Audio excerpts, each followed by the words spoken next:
This is truly an incredible opportunity to witness Matthew, Hayden, and Sadhguru in conversation. Having played for the Chennai Super Kings, Matthew Hayden has an existing strong association to India. And incredibly, he also shares another common cause with Sadhguru in Kaveri Calling. But today's program is all about going beyond boundaries. And Matthew Hayden knows all about boundaries. So we're eager to see what's going to happen when he meets Sadhguru and to see how Sadhguru can take us to the boundless. I would like to please invite Sadhguru and Matthew Hayden to please take the stage. Thank you.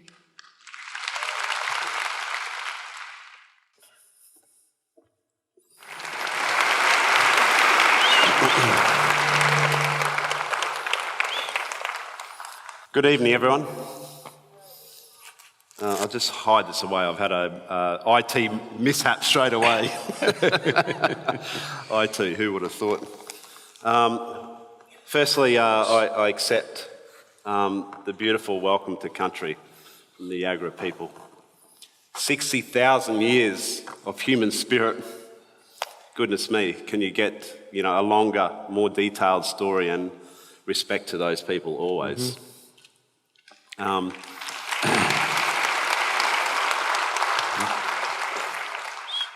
It truly amazes me the sheer volume of people that are inspired by Sadhguru.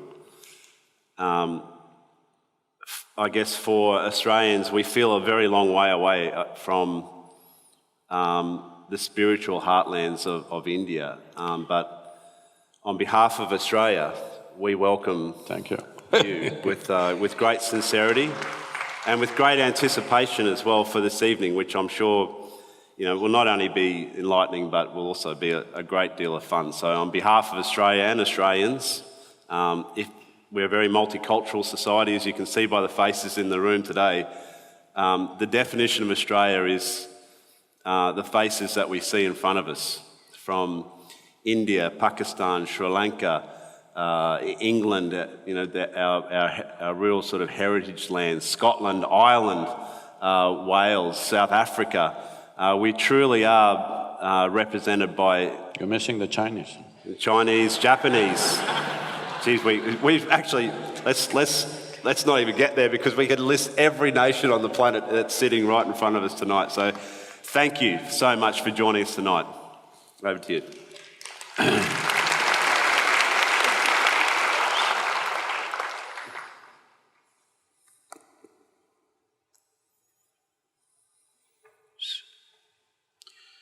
Kalo na janati tava jananam,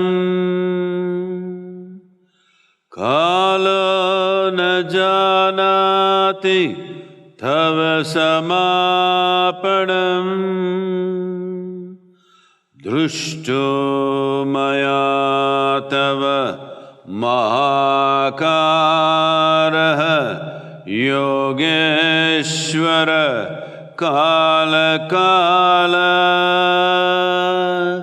Yogeshwara Kala Kala. Good evening to everyone. Hey, I said good evening. I think a lot of them have been misled by the title Beyond Boundaries. They think you're going to hit a sixer or something. Well, aren't we? Well, today we're not talking about the ball going beyond boundaries, we're talking about you and me going beyond boundaries. Please. It's a beautiful occasion, as always, when you get a lot of people in a room. Is there a specific reason why we gathered here, in your opinion? What's the force that's dragging us all together? So essentially, the nature of being human is such, no matter where you are, what kind of achievements you have behind you, you're still longing to be something more. There's something more. Somebody may think more money, somebody may think more wealth, somebody may think more pleasure, more love, more knowledge, but everything that you accumulate in your life only makes the arrangements better, but doesn't really enhance your life. So whether it is consciously articulated within a human being or not, but every human being is longing in some way to enhance their lives. Somebody thinks it'll happen by going to the temple, somebody thinks it'll happen by going to the bar, somebody thinks it will happen with prayer, somebody thinks it'll happen with dope. All of them are aiming for the same thing, whether it works or not is a different matter. But the longing is in some way to enhance their life. So in this effort, in this longing within every human being, which can never be curbed, no matter what you do, what you give them, human beings will long for something more. So there is something within every human being longing to be beyond boundaries. Whatever the present boundaries, we want to go beyond it. Or to put it in other words, there is something within you which does not like boundaries. That's why you try to smash them. There is something within a human being which doesn't like boundaries. See, suppose, let's say I imprison you in a 5x5 cubicle, you'll feel terrible, imprisoned. Tomorrow we will announce your liberation and liberate you into 10x10 cubicle. You'll feel wonderful for a day. And again you'll feel horribly imprisoned. The next day we will release you into a 100x100 cubicle. You will feel really great. But within 3 days, again, that is also imprisonment. It doesn't matter where I set the boundary. The moment you can feel the boundary, you want to break it. There is something within you which does not like boundaries. So, this longing finds various sorts of expressions. People try through music, art, sport, business. All these efforts are fine, every effort is fine. The longing is fantastic. Through intoxication, through stimulation, every way people try somehow to break their boundaries. But the important thing is, can you stay beyond boundaries? Or do you breach it just for a moment and again come back to the same format? So when this question comes up, there's a very… the Patanjali Yoga Sutras were written like this. It's one of the greatest documents on life, written in a very cryptic way so that scholars wouldn't get interested. That's the idea. Because once they get interested, they will write 10 different versions of the same thing. So Patanjali starts this significant document with half a sentence. The sentence is like this, and now yoga. That means you tried money, you tried wealth, you tried relationships, you tried love, you tried pleasure, you tried intoxication, you tried all kinds of things. Everything did something to you, but you know it is not settling you. And now yoga. Happy. So yoga does not mean twisting and turning. Yoga means union. That is, consciously you obliterated the boundaries of your individual nature. Because your individual nature is just your imagination. As you sit here, your boundaries of your body and your mind are just your making. Right now, constantly you're breathing. It is happening in many different levels, but in a most fundamental way, you're breathing. If you close your mouth and hold your nose, you understand you cannot live within your boundary. You have to breach the boundary every moment, otherwise you cannot exist. This is not just in the level of your respiration. Every cell in the body, every atom in the body is in some kind of transaction. If you stop it, you cease to exist. So your very existence is not within the boundaries, but within your psychological framework, you have this sense of, this is me. This is because, see, this solar system, the very solar system in which we are, is a tiny speck in this cosmos. In that tiny speck, planet Earth is a microspeck. In that microspeck, Brisbane is a super microspeck. In that, you are a big man. It's not a small problem. And in the middle of nowhere, we don't know where this cosmos begins, where it ends. Here we are, sitting on this little mud ball and talking all this stuff. Yes, and we think we are doing it. That's the most incredible thing. See, all this mistake and this confusion has happened because creation gave us an individual experience, though we are like a speck of dust in the universe, though we are a tiny speck, a micro speck in the universe, it gave us an individual experience. We are taking this individual experience rather too seriously and thinking it's real. No, it's just psychological. It's fantastic, it's the magnanimity of creation that it's given us an individual experience. This does not mean you're actually an individual, you're not. You cannot exist for one moment without everything else around you. All these arrangements you did not make, we've messed it up, but we did not make the, arrangements of atmosphere, we did not make the arrangements of the planet functioning in a certain way. We did not make the arrangements of whatever comes out of this planet, nourishes us, keeps us well. This is not our making. So, this sense of individuality has been taken too seriously. Because of that, no matter where you are, in which dimension of life you are, you feel somewhere deep inside trapped. So if you think somewhere a little instinct tells you there may be a solution, there you will be. Well, let's focus for a second on collaboration, because as an individual can take it that the Isha Foundation is something which is now a global movement. So talk to me about the spirit of collaboration. I mean, how you've built these organisms like a human body that you might describe yourself as maybe a platelet within the human body, but there's this huge now juggernaut that's walking and talking around the world.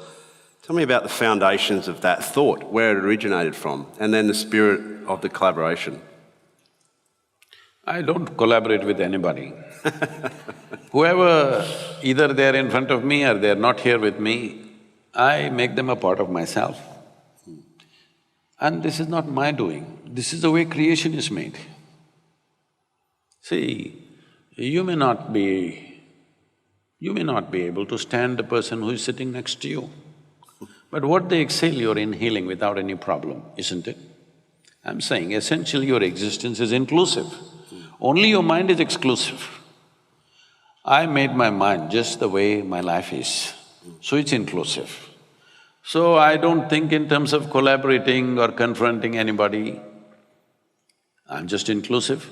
Whether they like it or not, I make them a part of my life, that's all. I don't seek other people's permission to make them a part of my life, I just make them a part of my life. Because I don't need their permission for this. Hello?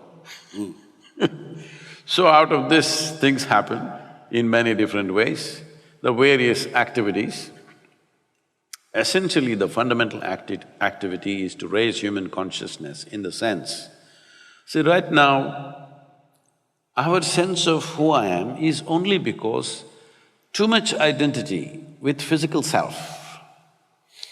Your physical body is an accumulation, isn't it so? Hello? Hello? Slowly, you came like this, just this much. Now you became this much just by eating, isn't it? Hello? What you have eaten is just a piece of this planet. If you get it from me now, it'll be good. Otherwise, one day you will get it from the maggots anyway. It is good then also, because for most people that's the only eco-friendly thing they do.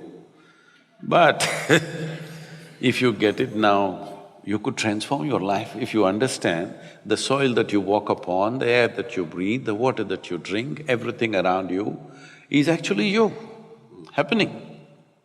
Yes or no? Yesterday what was you is not you today. What is not you today could be you tomorrow, isn't it? What was soil yesterday, today became food, tomorrow becomes your body, isn't it? So what you call as my body is just an accumulation. Whatever we accumulate, we can claim it is ours. But you cannot say it's me. See, right now I can say this is my vessel. If I say this is me, you know I've lost it. Hello? But this is what you're doing every day. Food appears on your plate, you say this is my food, you eat it and you say this is me. So, consciousness means just this. If your physical body is dominant, you think, feel, act in a certain way because physical body is always about boundaries. I'm sorry, my physical body is right now leaking a little bit. I need to blow my nose. Translated, Sadhguru, he had a game of golf, he didn't wear enough clothes and he got cold and now he's got a cold. See, he is human. I thought I was playing in Chennai. I once played in Chennai and I lost badly because I didn't have a glove on, and of course it's 40 degrees, well 38 degrees, and the humidity is so 100%. thick. It's just like walking through water. I don't know why there's a water crisis in Chennai because it is all around your face. Because it's all in the air. They could just they could put a tray underneath you as you moved around and catch that water, and that would be enough water to sustain you for another day. But I played this round of golf, and every time I'd try and hit the ball, the club would go further than the ball, so I thought, forget golf in Chennai. Sorry, you were saying. So, if your body is dominant, you think, feel and act in a certain way because you think through your body, or your intelligence works for the boundaries of your body. So naturally, survival instinct will be the strongest dimension of who you are. When survival instinct is strongest, you always want to build a wall around yourself. When survival instinct is strong, you want to build a wall of self-preservation. The walls of self-preservation are also walls of self-imprisonment. What looks like protection today is imprisonment tomorrow. Has it happened to you or no? In many different ways. Hello? You build a wall thinking this is protection. After 2 days you realize this is a prison you built. Of course, built by you, so you cannot easily demolish it, it takes time because so much investment has gone into it. If you identify with your psychological process, once again the boundaries may be little larger than your body, but still it is a boundary. Because all your psychological process only happens with the identities that you have taken in. Maybe your race, your religion, your nationality, your ethnicity, something. You have taken on an identity. Your psychological framework works within that. See, when it comes to body, this is my body, that's your body. Clearly, we won't get this till we are buried, that it's all the same soil. But this is my body, that's your body right now, clearly. This is my mind, that's your mind. Here and there we may overlap, but this is my mind, that's your mind. But when it comes to life, there is no such thing as my life and your life. Right now the problem with most human beings is their physiological and psychological process is too dominant for them to realize that the life that they are is of a different nature than the body and the psychological structures that they have built. This is like, let's say you and me blew a soap bubbles. We should have brought it actually. Would have been fun. So you got this big bubble, I got that big bubble.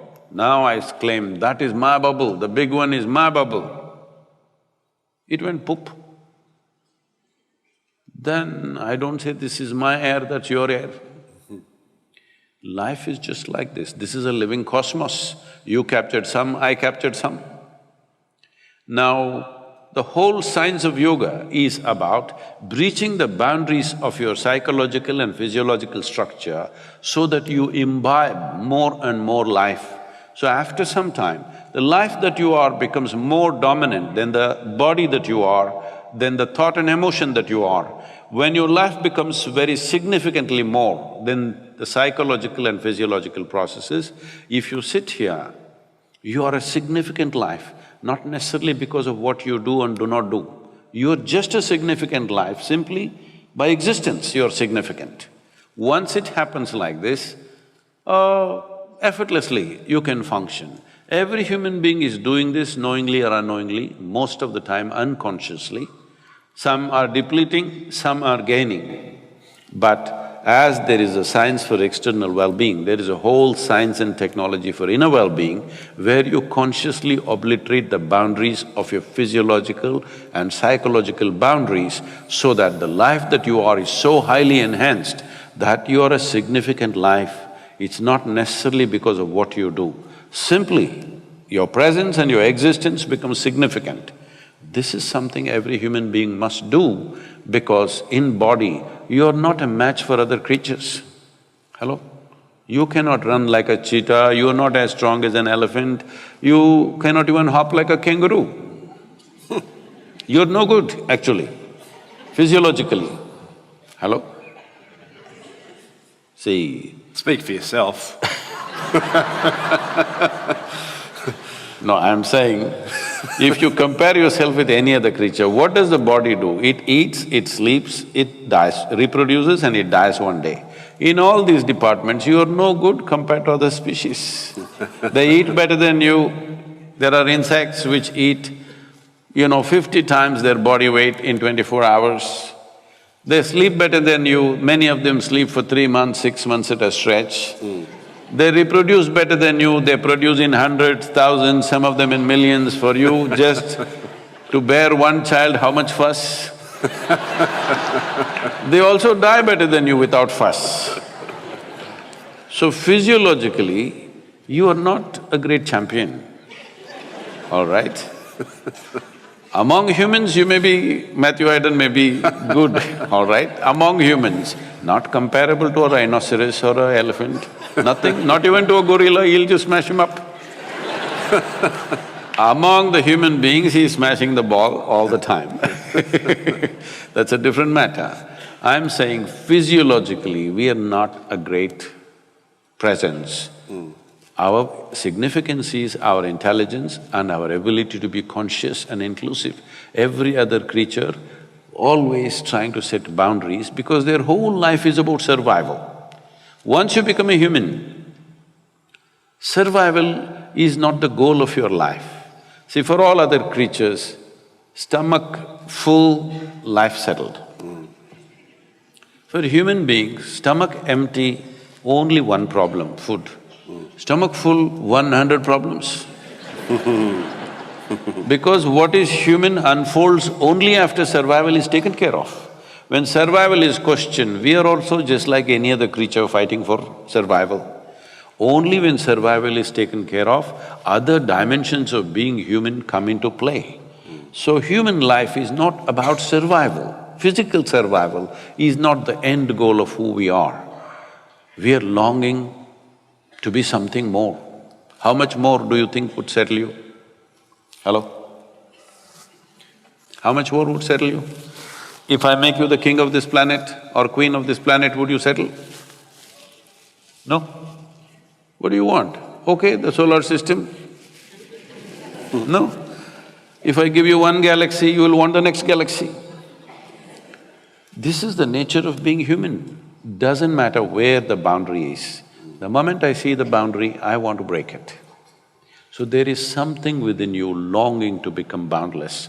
If you do not find expression to this, do not matter what you have, you remain somehow unfulfilled. So this is what yoga means, that you breach the boundaries of your physiological and psychological nature, that if you sit here, you're a complete human being within yourself. Tell me this then, if our strength is only in our intelligence, why are we making such dismal decisions as a humanity? Why can we honestly say that history does repeat itself? And we're talking about all sorts of global atrocities. If we're so intelligent, if that is our strength, which I agree 100% with you on, the fact is that we've got boundaries in terms of our physicality, acknowledge that for sure. See, you know Charles Darwin? You have a city called Darwin, I think, right? Named after him. He said a goat could have become a giraffe in so many million years. A pig could have become an elephant in many more million years. But a monkey became a man rather too quickly. Yes, so quickly that anthropologists believe that there is a missing link somewhere.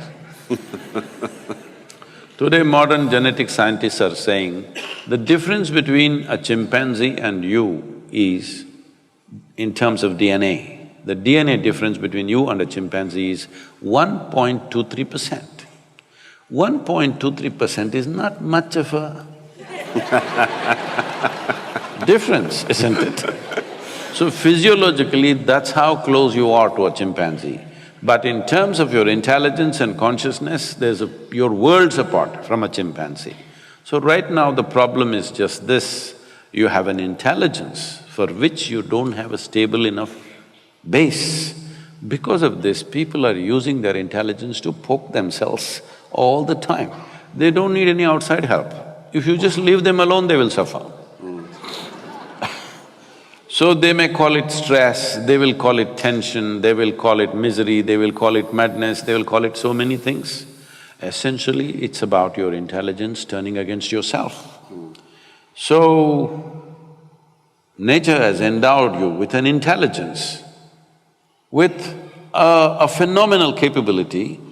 Anything which is a great possibility, if you don't take charge of it, it will become a huge problem. Right now, human intelligence has become a massive problem because most people have not taken charge of it for their well-being and everybody's well-being. They're using it to hurt themselves. Once you use it to hurt yourself, knowingly or unknowingly, you will also hurt everything around you. If you are suffering, you must understand this. It is not because of any situation around you, you're simply suffering because you do not know how to handle your own intelligence. That is the problem that you're seeing on the planet. Expectation, we were talking about it before we came on stage in a cricket context. T20 cricket is, something that people love. They love the sixes, they love the fours. But using that metaphorically, converting that into conversation around humanity, is there a false expectation? Is that's what also setting up humanity for both the positive aspects but also, those pitfalls within that expectation? Or is it as simple as just keeping it to the moment? Because as an athlete, I lived and died by the moment. If I was out of the moment, then I was like you holding that cobra up. I was 1 second away from being out of play. Oh, you went only to the pavilion. If you don't handle the cobra right, you go… All the way. To where? Where do you go? See, now you're getting somewhere, huh? What you saw, that's a king cobra. Well, he has enough venom to kill an elephant. If he bites you in the limbs, you may have anywhere between 40 to 90 minutes.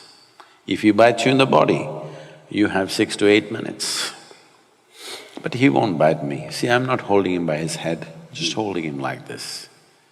He can… at his will, he can turn back and bite, but he won't bite because his venom is precious to him.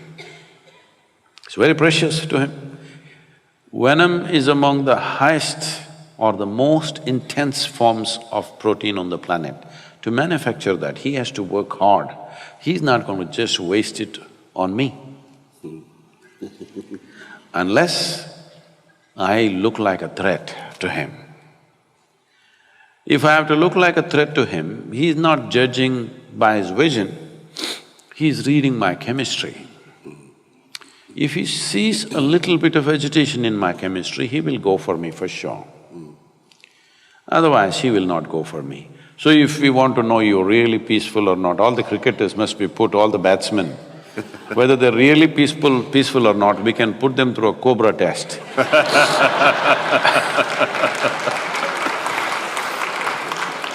trust me, at times I did feel like holding up Rahul Dra by the belly and just shaking him a little like that as well.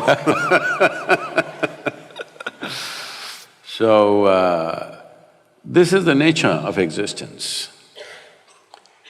Say, I'm sorry you had a terrible accident in the surfing, but otherwise, some will ride the wave, some will get crushed by the wave. Somebody who does not know how to surf, he can't believe that somebody can actually float. Hello? They can't believe that you can actually ride. Today there's something called as wake surfing, have you seen that? Behind the boat they're just surfing with just the wake of the boat. So, riding the wave and getting crushed by the wave is just a question of competence, taking charge of something, isn't it? It is the same with every dimension of life. Are you riding it or are you being crushed by it? Those who are crushed by it, they think waves are a big problem, they would like a still ocean. You are looking for big waves, you go into India for monsoon time because you need big waves. So, one who knows how to ride the wave is looking for a big wave. It's a huge possibility. One who does not know how to ride the wave thinks a big wave is a huge problem. This is the nature of life. I have a little Aussie test for you here, I hope you don't mind. I got a few sayings, colloquialisms, because Australia, correct me if I'm wrong, is full of things that make no sense whatsoever. So we've mentioned a number of times, Sadhguru, tonight, inclusivity. You're not a googly bowler, you can't do that to me. No, there's no googlies, trust me. So Aussie sayings with just a simple test. I'd like you to have a go at trying to think about what they are for a start and maybe tell us what you think. When I say to you, what's an ankle biter, what does that mean? What is? An ankle biter. I've just been here for 2 days, please spare me.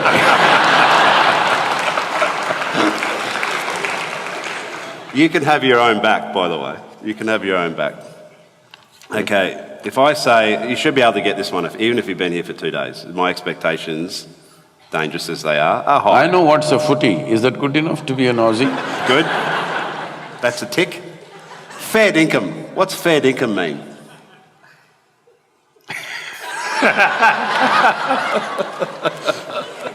I love it. Okay, we'll go back to nature. What's a galah? When I say to you, oh, you're nothing but a galah, what does that mean?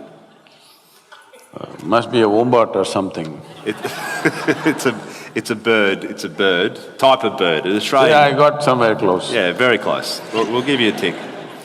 When you say hard yakka, as an Australian term, we often refer to something, I'll say, yeah, we'll get it over the line, but she's real hard yakka, mate. What does that mean? A girl.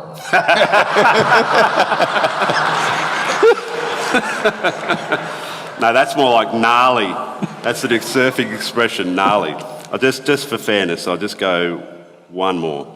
So you're also reading from the book, you're also not an Aussie then. That's true. I just wanted to get it right, that's all. This is something that we're doing right now. There's a tip. If I say to you, Sadhguru, we're just up here on the stage, we're just going to chew the fat for a while, what does that mean? Chew the fat? Chew the fat for a while. That means maybe, like other people say, the meat on the bone, like that? Means we're talking. Means we're talking. The reason why I brought that up was that when I'm commentating over in India, sometimes I'll just get this, my fellow commentators will give me this strange look after I've said something. Let's chew some fat. All that sort of, those sort of comments, and they look at me, and after we get off air, they go, "Hey Dos, what the hell did that mean?" And you forget that we are a language, especially where you are now, Sadhguru, in Queensland. We speak a tongue that's English, but it's not really. And trust me, I've been kind on you. There's some horrific ones as well. Tell me, you also mentioned that your first visit here, you tripped across Australia, and you know, my first impressions of India was that there is a lot of people, and there's also in India, because there are so many people, there is so much energy, human energy, and the chances are that if you're having a bad day, either where you're at or India as a whole is actually having a bad day, because there is so much collectivity of humanity. What was your impressions though when you started to travel across our vast country and just sensing the emptiness of the country as well? I'd love to know what your impressions were around that. And what insights you got out of it, because out of a lonely existence as well, there is time only for you in that environment as well.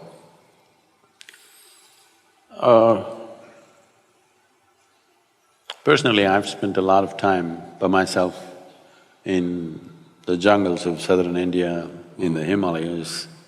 Now every year I spend time in Tibet. These days it's very difficult for me to be alone.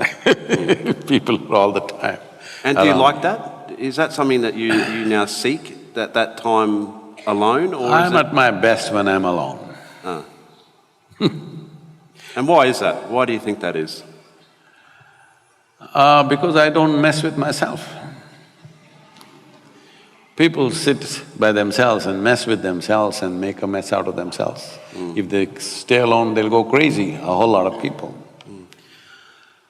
If one enjoys being alone, it means they are definitely better organized psychologically, emotionally, far better organized than others.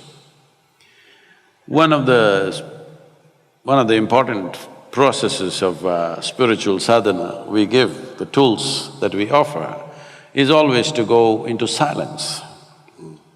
People go into silence. From 3 days to 3 years, 4 years like this, people go on silence, not saying a word to anybody. Well, in today's world where if they're having breakfast, they must take a picture of the breakfast, I'm having breakfast, if I'm going to the toilet, I'm going to the toilet. And when this is the world, to just shut up and sit in one place takes a lot. Initially it looks like a struggle, but once you really taste what it is, you can't be without it. You just can't be without it. So it's like this.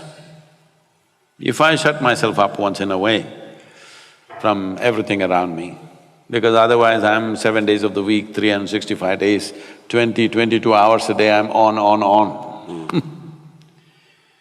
So, if I shut myself, I don't read anything, I don't watch television, I don't use the phone, I don't even look out of the window.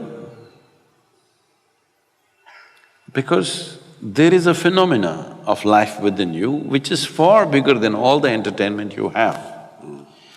Because most people are only living with their psychological drama of their own thought and emotion, they get bored, they want to do something else, they want interaction. But if you engage with the basic phenomena that you are you alive? I'm just asking. Hello? No, please look at this. Please look at this in 24 hours' time. How many moments are you really live? Most of the time you're just a bundle of thoughts, emotions, ideas, opinions, ideologies, prejudices, something other than life. If I just sit there, 4 or 5 days, I don't have a single thought in my mind, I simply sit. They are the best times. If I do that once, next few years, non-stop, no vacation, no holiday, no weekly holiday, no nothing, we just go on and on and on. Because once you touch the source of your life, the way the surface functions is almost… People around me think I'm superhuman. No, this is not about being superhuman. This is about realizing being human is super.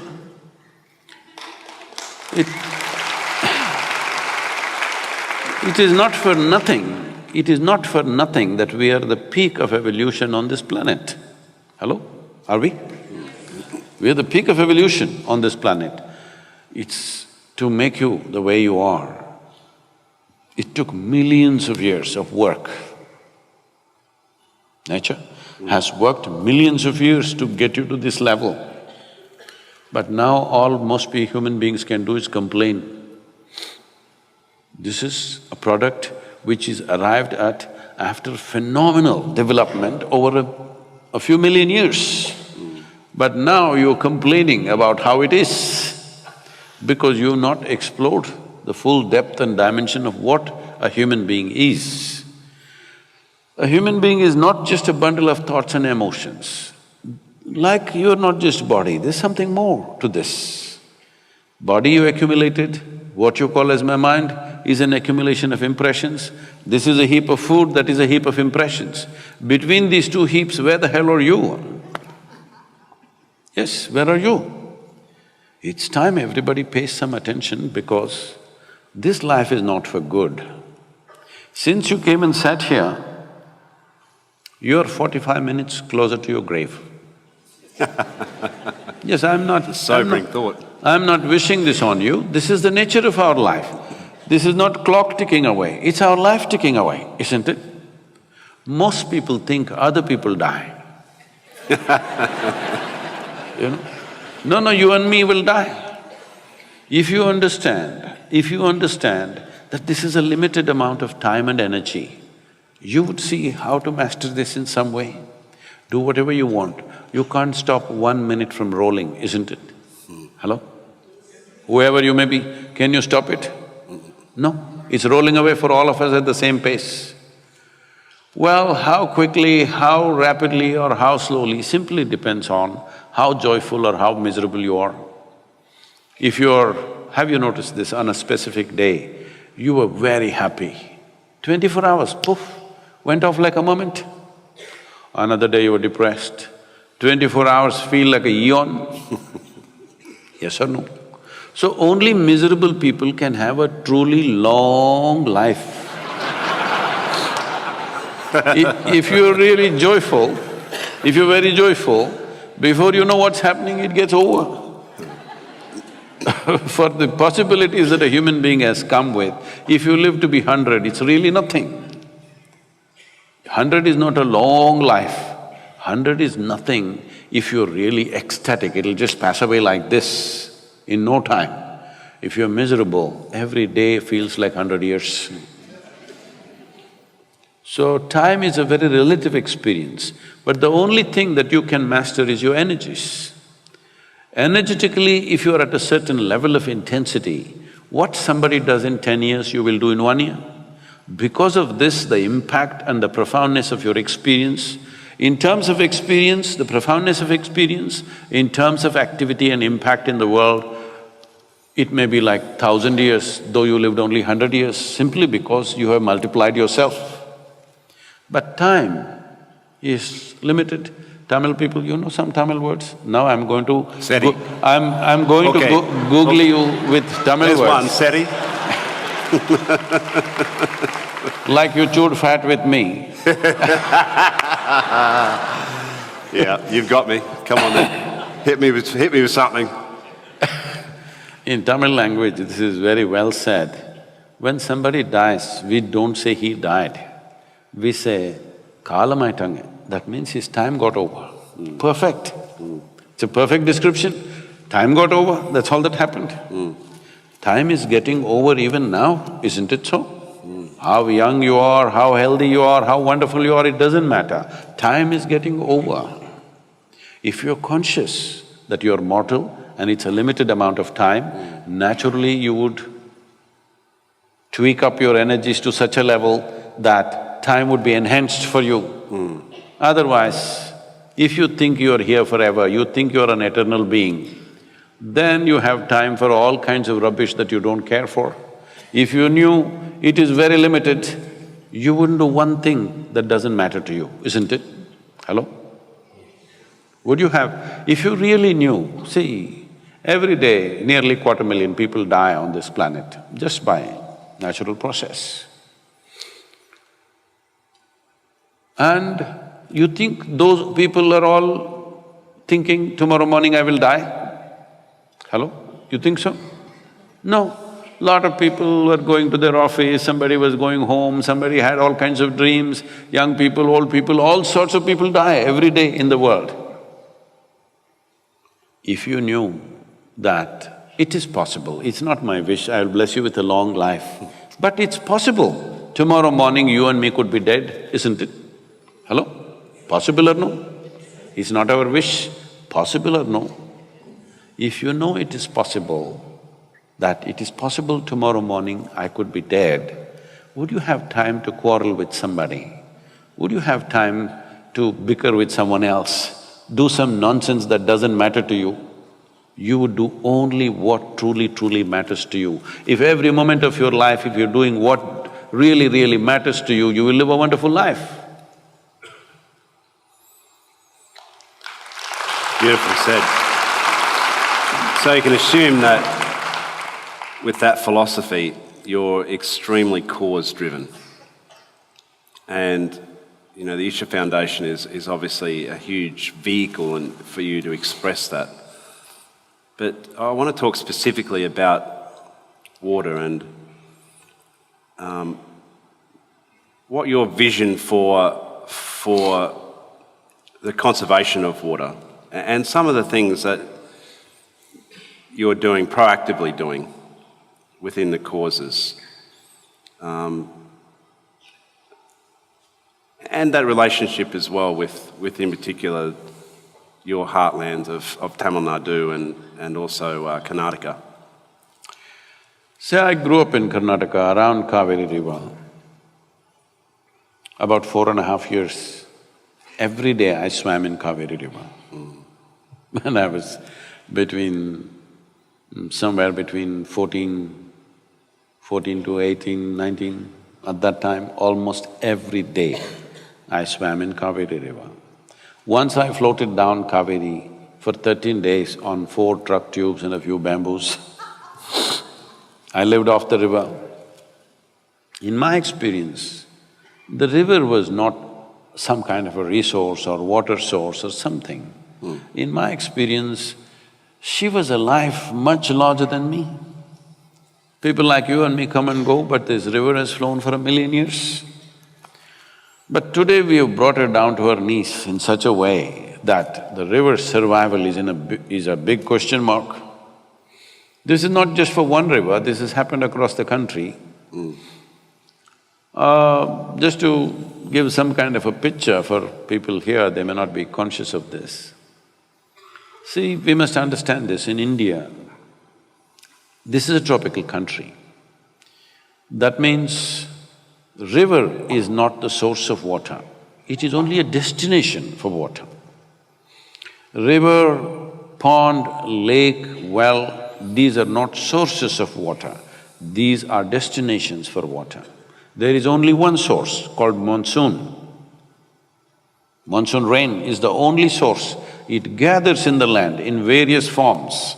If it is flowing, we call it a river, if it is stagnant, we call it a lake, if it goes inside, we call it a well. But essentially, it is all rainwater. Only 4% of Indian river water is glacial water in the north. In that 4%, nearly 3% of it flows out of the country very quickly in the form of Satluj and Indus. Very little comes to Ganga. For example, Ganga. Ganga is 25% of India's geography, 33% of India's agriculture, but has depleted over 37% because we have removed 92% of green cover in the Ganga basin in the last 65 years. 92%. What is the plan? Narmada has depleted over 60%, Godavari has depleted over 40%, Krishna has depleted over 70%. Almost 7 months of the year it's almost dry throughout. Kaveri has depleted, according to studies, 40 to 44%. But in my personal experience, see, they are studying this like this. The entire year's water flow so many million liters or trillion liters, and compared to how it was 50 years ago, now it's gone down 40%. But leave the monsoon time, at that time there is water. Let's say you take September, October. In the month of October, if you go and see Kaveri, how it is today, is only 25 to 30% of what it was when I was 10 years old. This has happened because we have removed 87% of the green cover. Simply, rampantly, one thing is agriculture. I remember this very well 40 years ago when I was living on a farm. At that time, it was very common for every farmer to have at least a few trees on his land. This was his insurance. In Karnataka especially, this culture was very strong, where they will name the tree after their daughter or their son. They say, this is for the girl, this is for the boy, this is like this. So when the girl's marriage comes, they will chop one tree, wedding is taken care of. Boy wants to go to the university, one tree, that is taken care of. So always trees were there in the farmland. But 40 years ago, when really these chemical fertilizers came in a big way, till then we were very organic. When chemical fertilizers came, I know this very well because I've heard people coming and campaigning. These companies came and campaigned in the villages of India, saying that if you have trees in the land, their root systems are aggressive, they will eat up all the fertilizer. You have to take away the trees. So we took away millions and millions of trees across farmlands because they thought chemical fertilizer will be wasted on the trees. So today we've come to a place where groundwater has depleted tremendously, river water is going away, every water source is just depleting. But in the last 100 years, there is no big change in the amount of rain that is happening in the subcontinent. So the rain that is coming is the same, it is just our ability to hold it in the land is gone because the green cover is gone. Without the necessary organic content, you cannot hold the water in the soil. When rain comes, how slowly it moves towards the river will determine how long the river will flow in the year, how many months it will flow. If it moves rapidly, within 3 months it will be over, it goes slowly, it will flow for 12 months. This is all the thing is. There's a very wonderful… I can do another googly, Tamil googly for you. In Tamil language, there is an ancient saying which says, Nadandu vandada Kaveri valam, odi vanda vellam. This means only if Kaveri comes walking, she brings wealth and prosperity. If she comes running, she'll bring disaster. So how do you make a river walk? If a river has to walk, there has to be substantial vegetation, that the water that comes down in the form of rain is held in the land and slowly it moves towards the river. Today, this whole understanding of river systems is been lost completely, because if you say rivers, I see so many people of Indian origin, you ask them what are the rivers, they will name 7, 8, 10, 12 rivers, major rivers. They will say Ganga, Narmada, Godavari, Krishna, Kaveri. But you need to understand, a river doesn't exist by itself.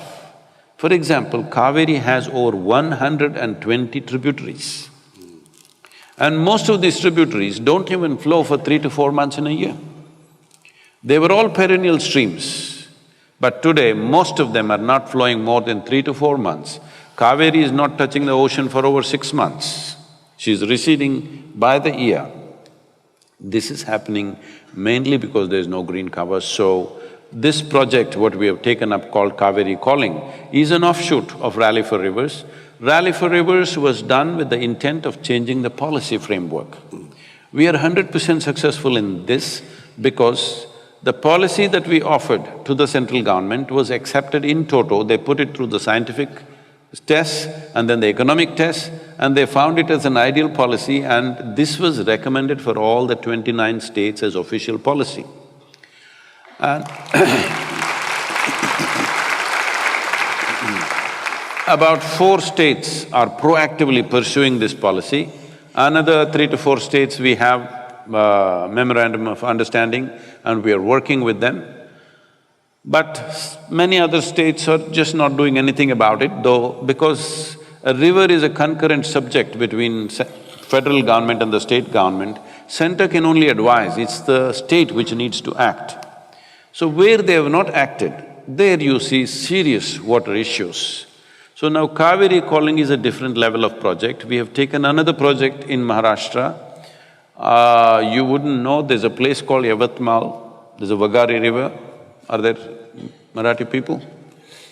So this is known in the country, unfortunately, as the suicide capital of the country, of India, because maximum number of farmer suicides happened.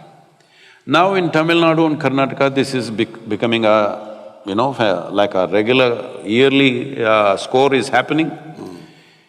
Today in Tamil Nadu, 83% of the farmers are considered to be under distressed loans. 77% of Karnataka farmers are under distress debt.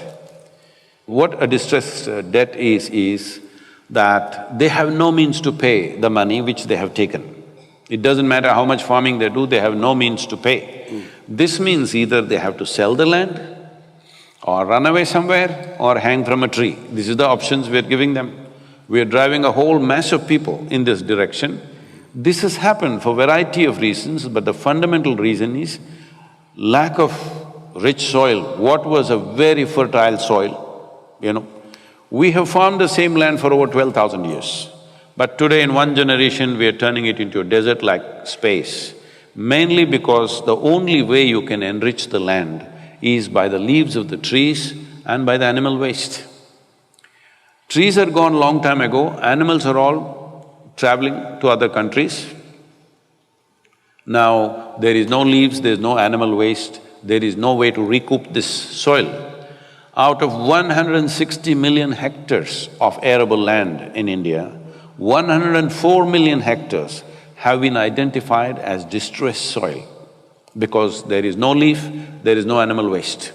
If we don't put back trees back in the soil, if you don't bring animals back into the farm, our ability to grow food will be completely gone. This is one of the greatest achievements in India. Without any modern science or technological advancements, just with sheer traditional knowledge, our illiterate farmer has grown food for over 1 billion people for the last 70 years. But today we are driving him to the wall to such a place. So the plan for Kaveri calling is just this, we want to convert 1/3 of this 83,000 square kilometers into agroforestry. We've already converted about 70,000 Tamil farmers into agroforestry. Their incomes in 5 to 7 years have gone up anywhere between 3 to 8 times. That is, I'm talking about 300 to 800% increase in income, simply growing trees in 1/3 of their land. So we want to bring this to the entire region. The challenge is to bring about… See, we can go like this, 70,000 have happened every year, 1,000, 2,000 people are going into it. If you go at this rate, we will take 2 to 3 generations. Now with Kaveri calling, I'm trying to crush time into 12 years, 12-year project this is. In 12 years, we want to see that 2.42 billion trees are planted by the farmers in the region. If we do this, the water that is sequestered by this is proper scientific studies are there, will be something like 9 to 12 trillion liters. To give you some perspective, the entire water flow in Kaveri per year is 21.2 trillion. So if 12 trillion liters extra go into the land, river will flow once again full on. All the groundwater will be replenished, people will live well. See, if you don't know what I'm talking about, many of you who live in cities may not understand what I'm saying. Just go out, you have outback, walk in hot sun for some time. Whole day you walk, just come under a tree and sit. It's magic. Life changes just like that. If you have ever really walked long distances, you will understand what I'm talking. You just go under a tree after hot sun and sit there, life changes. This life-changing, wealth that we always had, the entire region was tropical forest. Unfortunately, in short-sightedness we have removed, but we can put it back. It's possible to do it. We need everybody's support to do this in Tamil Nadu. We need Matt. Well, thank you, yeah.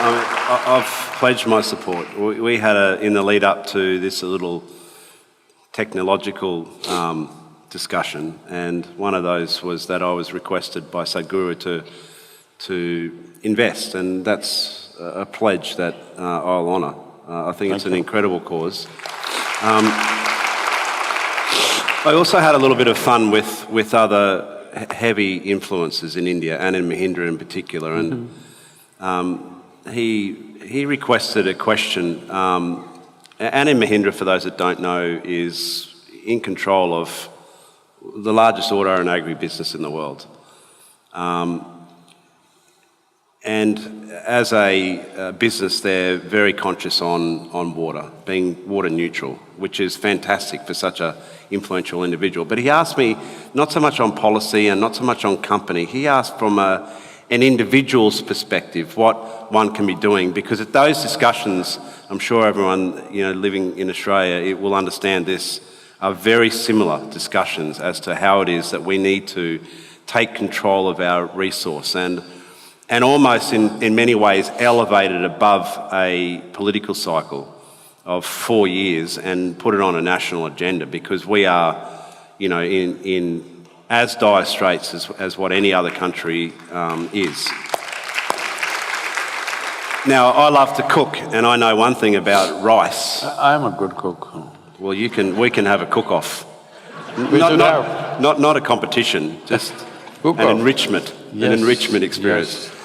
Now, one of the processes of cooking rice, unless you want extremely sticky rice, is to wash the heck out of it to ensure those starches come out. But my question is from Anand, and I'd ask you as well to share, what, on an individual level, can we do about water wastage? See, because the urban populations always have access to media, social media, they dominate everything. But they are not the majority of the population. I'm saying this because it's like this. Most people who have seen, older generation of people who have seen Indian movies, they will see the village women are carrying a pot and walking to the river or lake and walking, and there the hero goes and romances them, they sing a song, everything. But for the actor, she's carrying an empty pot. The real woman is carrying 15 kilograms on her head. Yes, there is no romance there, she cannot open her mouth and sing. What I'm saying is, the crisis has been long coming. We thought it's romantic when it happens to somebody else. But now you have to take your pot and go in Chennai city to get water, now it's looking like a disaster. Hello? This was happening everywhere in the villages. So what can we do? There are many things we can do. Of course, everybody is talking about drink only 2 liters of water, have bath only with 4 liters of water, all this. I will not say such things to anybody. I would just say, just be conscious. Just be conscious, water is not a commodity, nor food is a commodity. These are life-making material. Hello? Hello? 70% of you is water. This is you. How come when it's here, you don't care? The moment it comes here, it means so much. You just be conscious, this is life. This is life-making material. If you're conscious of this, I know according to your intelligence, your life situations, you'll do your best. It's not in me to tell people, drink only this many liters of water, don't have shower every day, these advices are coming all over the place. No, I shower every day. So I'm not going to tell you shower once in 3 days. Nor if you shower once in 3 days, I don't want you around me either. So leaving that aside, In the cities, see, the city situation is different, the urban situation is very different. They are thinking of water about how to minimize the use. Yes, definitely that needs to happen. Because this is a pressure on the waterworks, the water arrangements that you have in the urban atmosphere. But that's not the real problem. The real problem is ecological. Ecological problem is not just about saving water, ecological problem is about having water where you want. When I say having water where you want, in the last million years ago, how much water existed on this planet? Even today, the same amount of water exists on the planet, except for a few bottles of water that the astronauts took out there and they left it on the moon, I believe, some of them, the American astronauts. They might have left a couple of liters. Apart from that, everything is here in this atmosphere. It's just not where you want it, that's all. Yes? Water has not gone anywhere, it's in the atmosphere. As you said, you were wading through water in the Chennai golf course, but it's not coming where it has to come. So water is not where you want it. So we need to look at this, why is it? Where do you want it? You want it in the land. You want the aquifers to be full. You want the lakes to be full. You want the rivers to be running. It is not about the water tank on your apartment, that's not the point. That is a city problem, that is an urban problem which needs to be sorted out, where usage has to be minimized, that is fine, we appreciate those concerns. But the most important thing is to ensure the water that comes down in the form of rain, considering India right now, the volume of water that comes down in the form of rain, we are not even holding 18 to 20% of it in the land. When the whole thing was tropical forest, we were holding over 70% of it in the land. Today we are holding less than 20% of it in the land. That's all the real problem is. So, right now, instead of doing many things, yes, in the cities, save water, be conscious about it, recycle whatever you can. Well, you have water harvesting in your apartments and stuff in your buildings, all this is fine, you must do these things. But this is not a real solution, you're just kicking the can for tomorrow. Now, kicking the can for tomorrow I don't like, because you think the problems that you create, the next generation should suffer. Hello?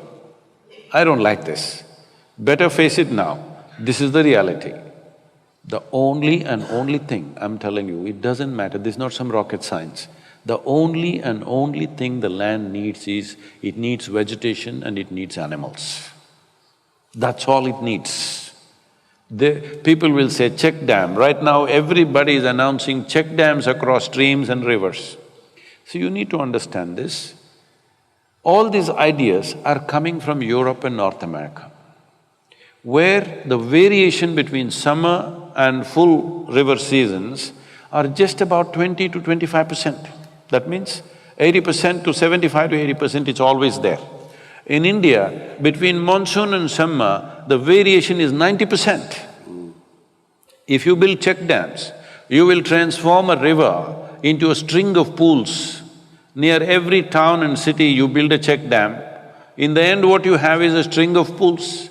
At a temperature which is around over 35 degrees, if you stagnate water, in 30 days' time, if the water is flowing, it doesn't have so much evaporation. If you stagnate the water, in 30 days, the evaporation could be up to 55 to 60%.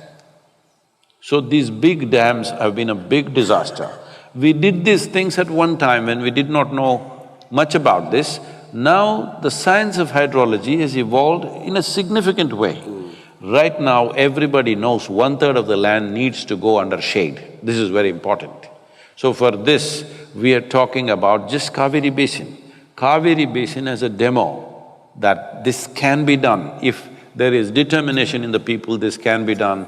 Once this happens, because it's so lucrative to the farmer, it will spread across the country, nobody can stop it because it's so lucrative. Right now, India is importing over 70,000 crores worth of timber and over 120 crores, 1 lakh or 120,000 crores worth of timber products. But nobody is allowed to grow timber because if you grow a tree in your land and cut it, somebody will come and arrest you. So nobody wants to grow a tree. Right now, we're bringing laws as a part of Rally for Rivers, we're pushing for laws. In the last term of the government, we got 18 species released. This time, we're getting all the high-value trees released because if a farmer cannot use the tree, he's not going to grow it. As simple as that. So we're talking about whatever he grows, he can cut it and use it whichever way he wants. Only then he is going to grow trees in a massive way across the country because it's economically lucrative. It's an economic plan for him, but has ecological significance. So right now, if everybody focuses on this one thing, I don't know how it converts to Australian dollar. You should know, you're visiting Chennai. It always confuses me, lakhs and… It costs just 42 rupees to raise a sapling and give it to a farmer. We are asking for the governments to give some incentives so that they can switch over for the first 3 to 4 years to give an incentive. This will make a huge difference both for the farmer and the land. 42 rupees per sapling, that's what it costs. But I want you to understand, we need to plant 2.42 billion trees. That is the number of saplings. First 4 years, we want to raise 730 million saplings. For this, preparations are going on all across the Kaveri basin right now. We have 33 nurseries in Tamil Nadu. The Karnataka nurseries are being built up just now. If this one thing we do, for me, how I am looking at it is, at least we must leave Kaveri the way the previous generation gave it to us. This much responsibility we must have. Just to close the loop on that, how can these guys make a difference? Well, you can plant as many trees as you can. 42 rupees is all it costs, I don't know what it costs. Can somebody say in Australian dollars? Huh? Less than $1 per tree. So you can plant 10, 100, 1,000, million, whatever you're capable of. Everything matters, even one matters. Have we got a roving mic? Can we take any questions? Yep. It'd be Is there a moving microphone? It'd be lovely to hear. We've done a lot of talking and we'll do a bit more, but it'd be lovely to hear some specific questions. So maybe, I don't know who's the judge. Maybe you can be the judge. But yeah, here we go. Thank you very much, Sadhguru, for coming to Australia. My question is regarding, because I've been following most of your videos, so you always mention about the need of collaboration of other people to be successful. So you always mention that to be successful, that's the only time that we need the collaboration of other people. For other things like our energy and our emotions, everything can come from within. My question is that because environment and other people and society and everything can have effects on our emotions as well and our energy, how to manage that and not be affected by the environment? So how to be calm and happy and not be affected by surroundings. So how to separate these things together from each other. Sorry, thank you very much.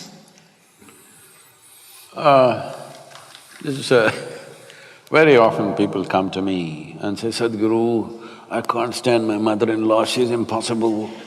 My husband, after all, her son. My wife, she's terrible. My boss, unbearable. Like this.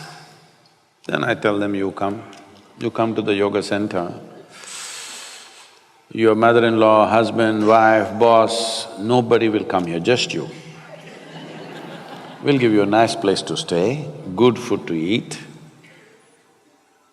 You don't have to do anything. Just stay in your room, we supply food for you, you just live there. Only thing is, I will make random checks on you. When I check, you must be joyful. If you're miserable, I don't believe in feeding misery, we'll stop feeding you. Just 24 hours you keep them in one place, in how many ways they twist themselves out. Unbelievable. So I'm asking you, all these other people, your neighbors, your mother-in-law, your husband, your wife, your boss, your co-workers, let's banish all of them. All are gone. Whole society is gone, just you on the island of Australia. Blissed out, is it so? Hello? No. If you're alone also, you're miserable. You need to understand this. If you're alone and you're miserable, you're obviously in bad company, isn't it? So this is what you need to do with yourself, that if you sit here, your experience of life is pleasant. Well, you obviously, from what you said, you have probably heard this in some format. See, pleasantness means just this. Body is healthy, it's pleasant. It became very pleasant, this is called pleasure. Mind is pleasant, peaceful, very pleasant, joyful. Emotion is pleasant, love, very pleasant, compassion. Your very life energies are pleasant, bliss, very pleasant, ecstasy. These are all 100% your business, isn't it? Hello? Keeping your body pleasant, thought pleasant, emotion pleasant, energies pleasant is 100% your business. Keeping the surroundings pleasant is a challenge because there are various kinds of people, various kinds of forces. This needs skill, this needs opportunity, this needs… depends what times we exist in, you know. Not always we can do the same things. So creating pleasantness around us needs a certain amount of skill, competence, various things. Things have to fall together, otherwise it won't happen. But pleasantness within you is entirely your business. So if you are feeling very pleasant within you and somebody here is being unpleasant to you, what is the problem? Right now, they can cause pleasantness within you, that's the problem, isn't it? Hello? See, if somebody can decide whether you can be happy or unhappy, this means this is the worst form of slavery, isn't it so? Hello? Somebody can decide what happens within you, what kind of life is this? What happens within you must be entirely yours. What happens around you is never entirely yours, isn't it? Even if you're just two people in the family, does it happen 100% your way? Why are you nodding like this? What is… you're not married then. Even if there are two people, it doesn't happen your way, isn't it? Little bit your way, little bit somebody else's way, little bit this way. I'm glad it doesn't happen all your way, because if everything happened your way, where do I go? Little bit your way, little bit my way, little bit his way, little bit somebody's way. This is the nature of the world. World should not happen 100% your way, but this one life must happen your way, isn't it? Hello? So this has not been done. Now, for you to be happy, you want to fix the whole world. No, I'm telling you, both your joy and misery comes from within you, isn't it? Hello? So if you're miserable, who should be fixed, I'm asking? No, my mother-in-law. If we fix her also, something else will come, somebody else will come. Don't think there's only one mother-in-law in the world. They're all over the place. They're all over the place, and so many people will take on that position. So, if you fix this one person, see, we don't know what great things you will do or not. We do not know whether you will score 380 runs in a test match or not, okay? We don't know. We don't know whether you will run faster than Mr. Bolt or not. We don't know whether you will climb Mount Everest or not. We don't know whether you will become richest man in the world or not, whether you will become the most beautiful woman on the planet or not.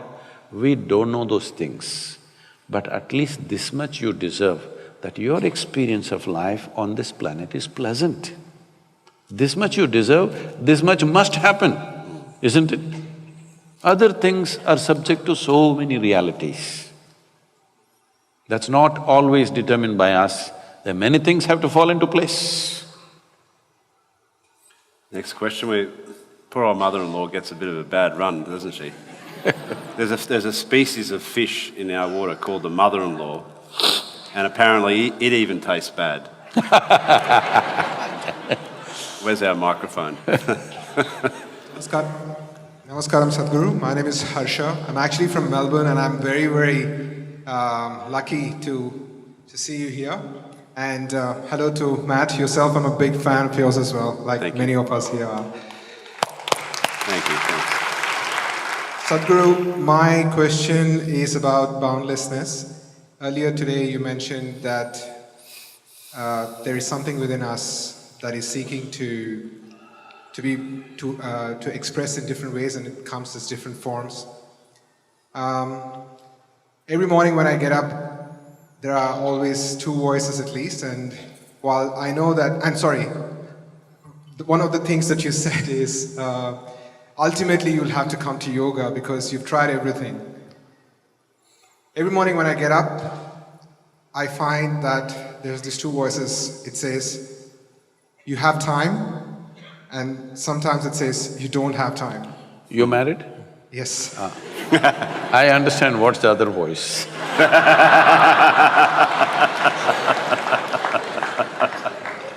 So Sadhguru, I think my question to you after knowing you for a bit, and also we were talking about life sort of continuing in death and so on and so forth. The question I suppose is, well, how much time do we really have? I mean, and of course, why it's not there in my experience? Because every morning when I still get up, I'm like, yep, I've got time. I can get to yoga one day or the other, and still be able to make it. But the reality seems to me that there is not much time. See, first and foremost thing that you need to understand is you're an individual. An individual means you're not further divisible.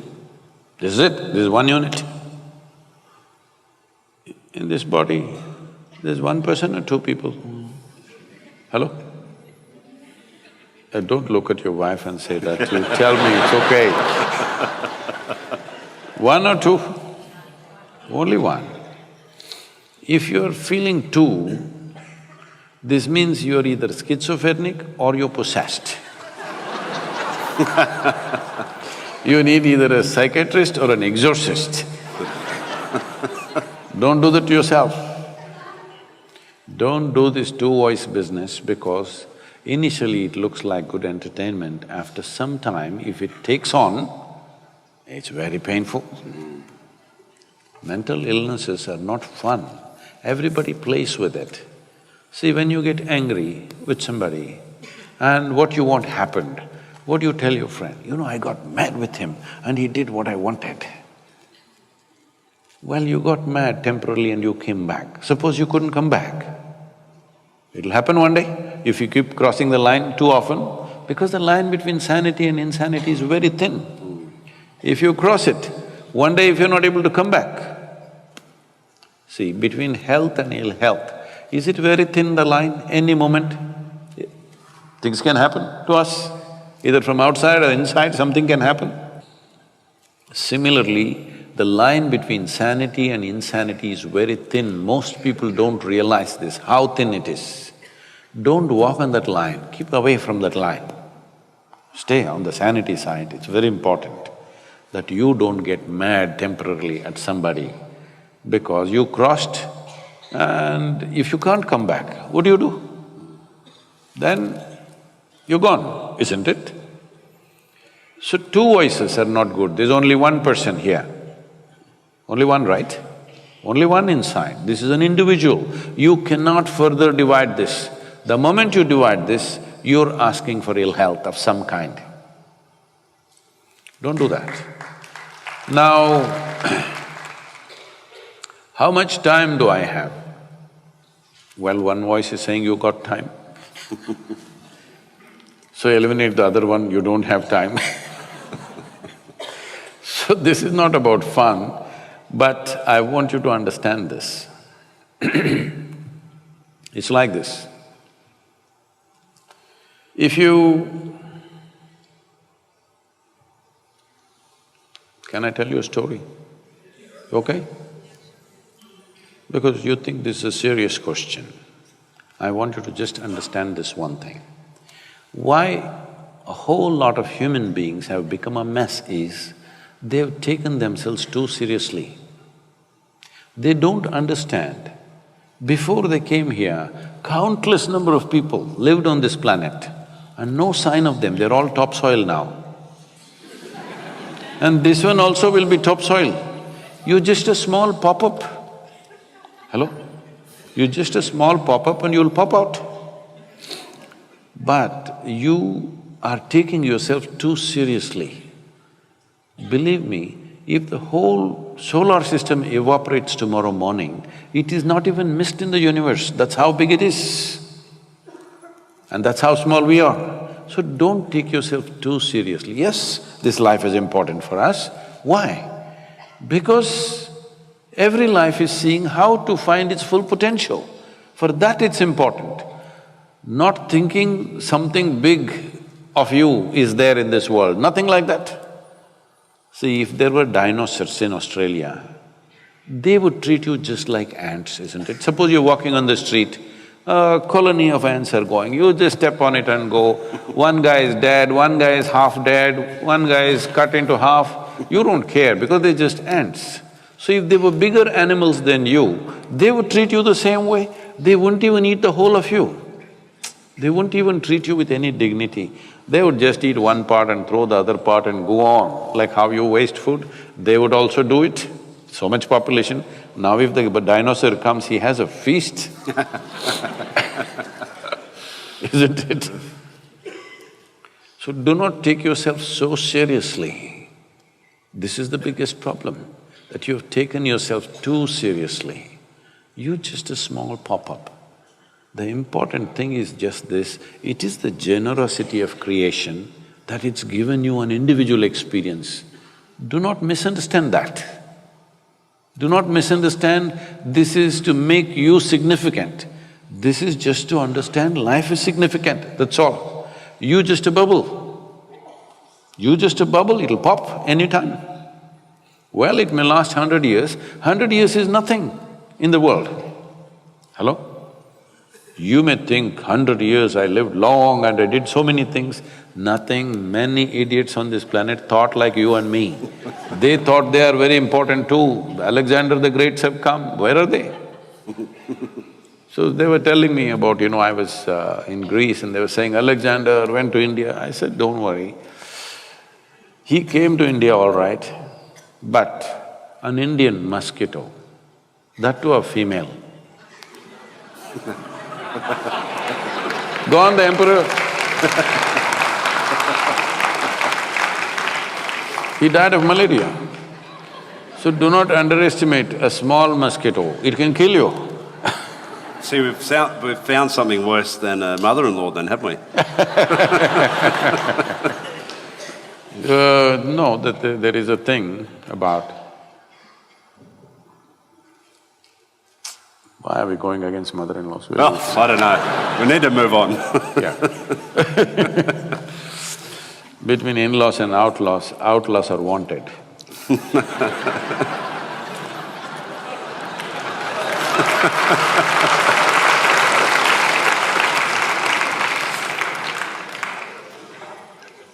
We need a mic somewhere. I can point, but… See, mother means how much attachment and emotion is there.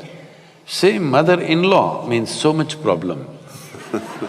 Just… we need to look at this. Why are we like this? Please, May I ask the question here, right here, please? Right here. Yeah, it's a little… Sadhguruji, thank you very much for your enlightening, speech this evening. Thanks, Matthew. I got a little bit technical question in terms of, the boundary. When you say boundaries, probably the memory is one of the biggest boundary. And you mentioned Patanjali earlier. Patanjali, in a funny way, he says, Anubhuta Vishaya, Asamba Moshaha Smutaya, as a thing that, as a part of a chitta, And again at the same time he says, Shraddha, Virya, Smruti, Samadhi, Prajna, Purva, Kaitare, Sham. So he wants it for you to have the memory. At the same time, it is the boundary we have to come out of. Can you please explain?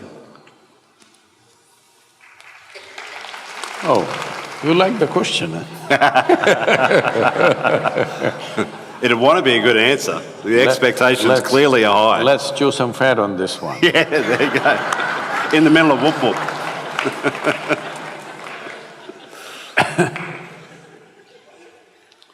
See, you are who you are only because of memory.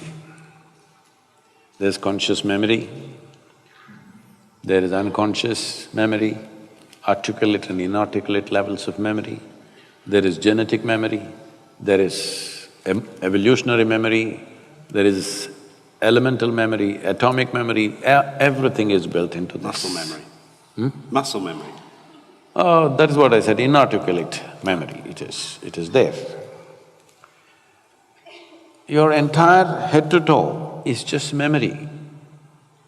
You don't remember consciously how your great-great-great-grandfather or grandmother looked 10 generations ago, but his or her nose is sitting on your face right now, it's not forgotten for a moment. Hello? It even remembers the skin tone, how your forefathers were a million years ago, still remembers everything, isn't it? So your structure is like this because of memory. Your body is memory. Every cell in your body has more memory than your brains has, 1,000,000 times more actually. So this, what you call as me is just memory. If you lose your memory, you don't know who you are, isn't it? And the only thing that most people are suffering is their memory. See, it's only the human beings who have such a vivid sense of conscious memory. Even a grasshopper has memory, but conscious memory is very little in him. But you have a vivid sense of conscious memory because of this life, and life's experience is rich. Of course, today all the memory is on your phone.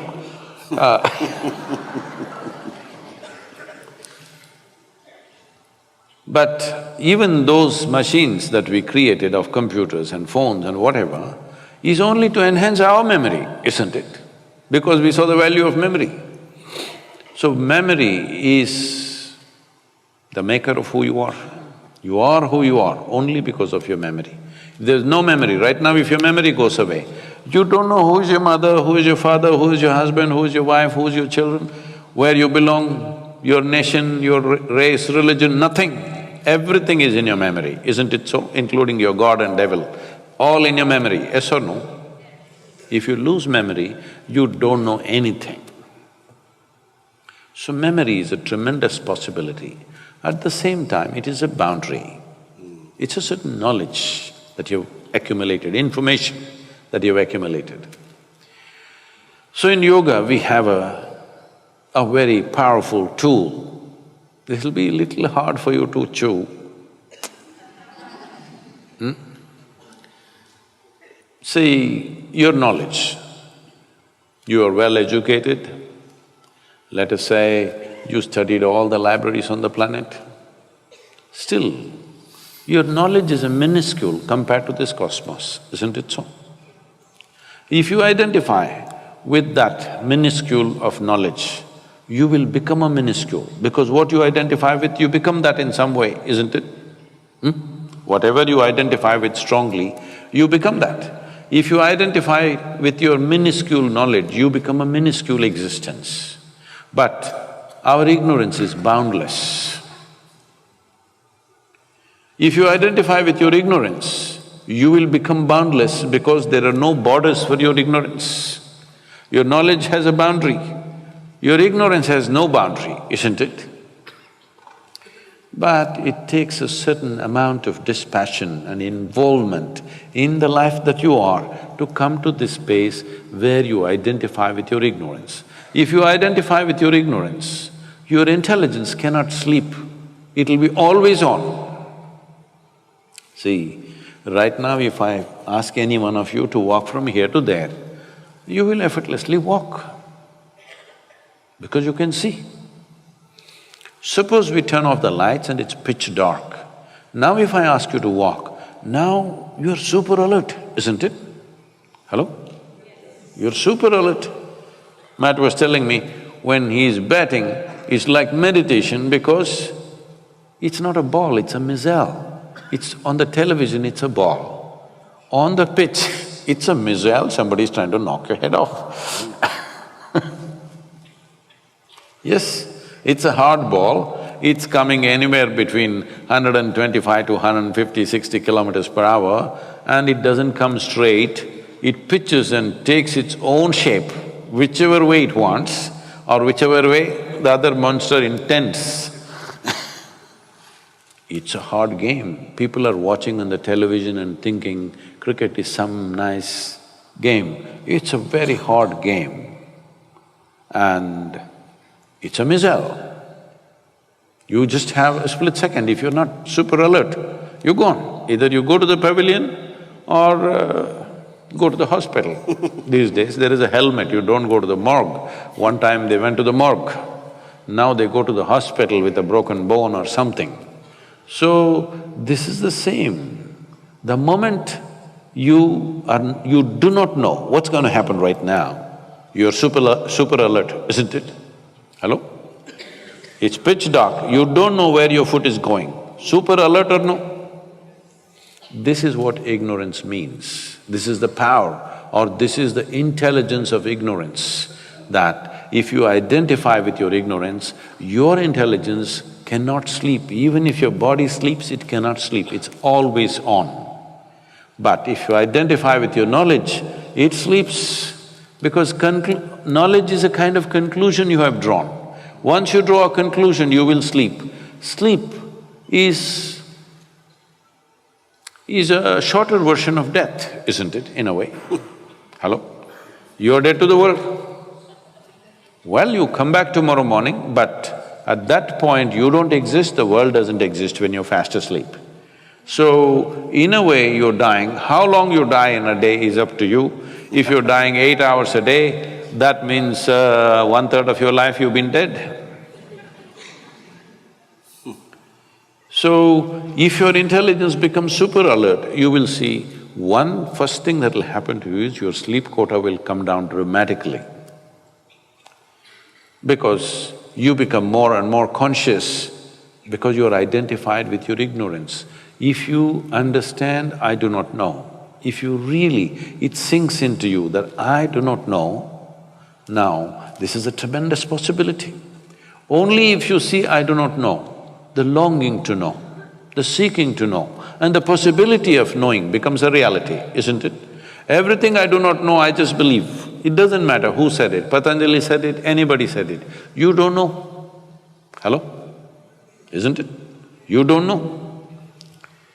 When you do not know, if you really allow this to sink into you, actually you do not know a damn thing about anything in this universe. That's a fact, isn't it?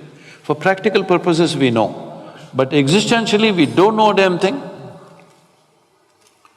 Now, you are naturally identified with your ignorance means, naturally you're a seeker, you can't help. Always your intelligence is probing everything that it sees because you know that you do not know. But reading high school textbook, if you think you know entire world, then there is a problem. Lot of people have gotten into this state in the name of science. They read high school textbook and they think they're scientists. This happened in UK. It's a social situation. Oh, why? We'll shift it to Australia. The scene. Came a long way.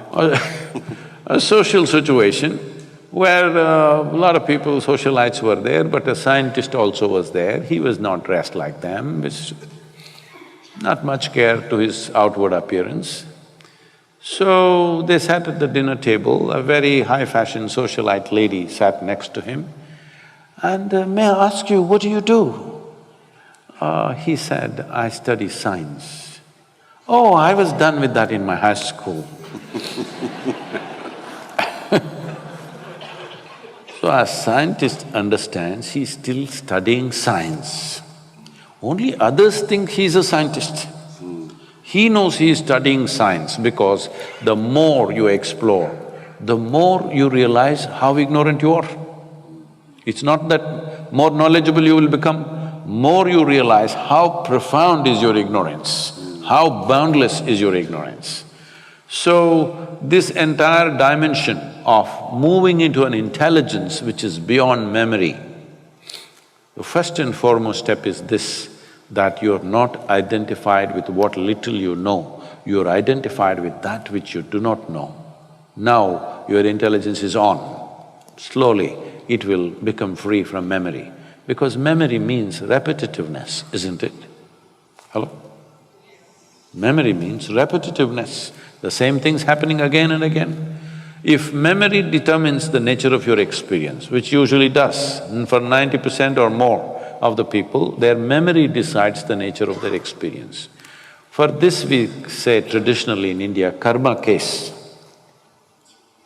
You're sitting here, stomach is full or empty, whichever way, nothing wrong, nobody's shooting bullets at you, you're fine, but you're little. Why? You're chewing your own fat. Am I getting it? Yeah. Maybe that's where it came from. So, you're chewing your own memory and making yourself happy or unhappy, whichever way. Both ways, your karma. Karma means action. Action means the residual action which remains within you is memory. Memory is not just conscious, it is at all levels. This residual memory is right now deciding the trajectory of your life. To become free from that is a whole effort, which in complicated language he said, and you all liked it. The important thing is, you break free from this residual impact. If you live out of your memory, no new possibilities are there. You'll do the same things in permutations and combinations, but the same thing. If something absolutely new has to happen to you, you must be beyond your karmic memory. Everything that's stored in you, your genetic memory, your evolutionary memory, you rose beyond that. Now you have a completely new vision of life. This is something that is possible for every human being. Only thing is, they've never paid attention to that. They've just not paid attention to those aspects, that's all. Otherwise, it is not the exclusive right of any specially made human beings. It's equally possible. I want you to understand this. When it comes to external situations, maybe all of you cannot take a cricket bat and do what Matt does. Maybe you cannot take a motorcycle and do what I do.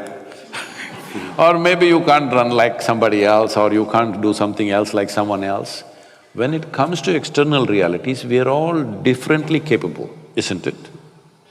Hello? Is it a wrong word to use on you?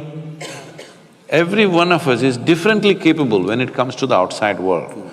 But when it comes to the inner dimensions, all of us are equally capable. It is just that most people have never paid attention. They still believe that by fixing what's around them, life will be fine. But I want you to understand this much.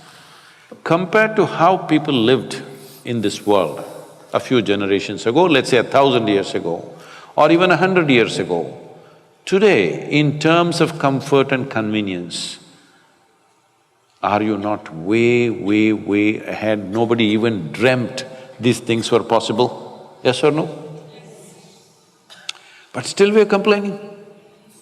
So much arrangement, so much arrangement that we're ripping the planet apart.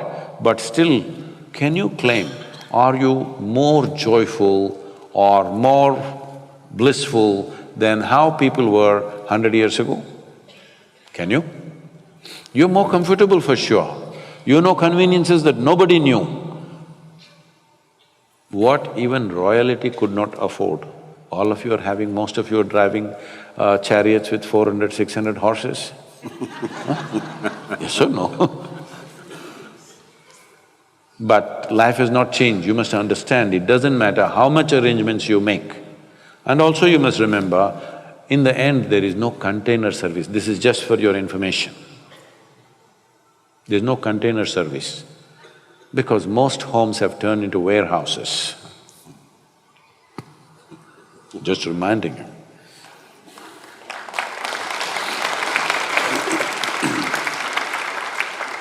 Where's our mic, roving mic gone? Right here. Well, I hope I don't sound silly asking this question.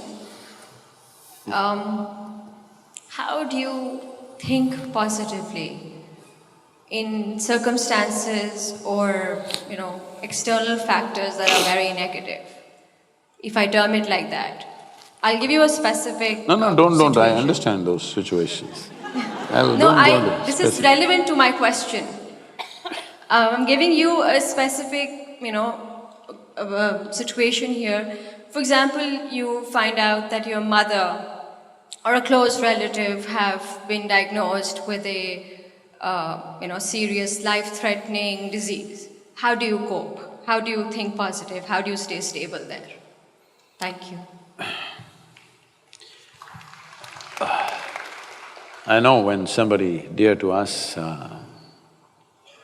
their life is threatened or something comes to them, injury, accident, disease, well, it will cause distress to yourself. But I want you to understand this.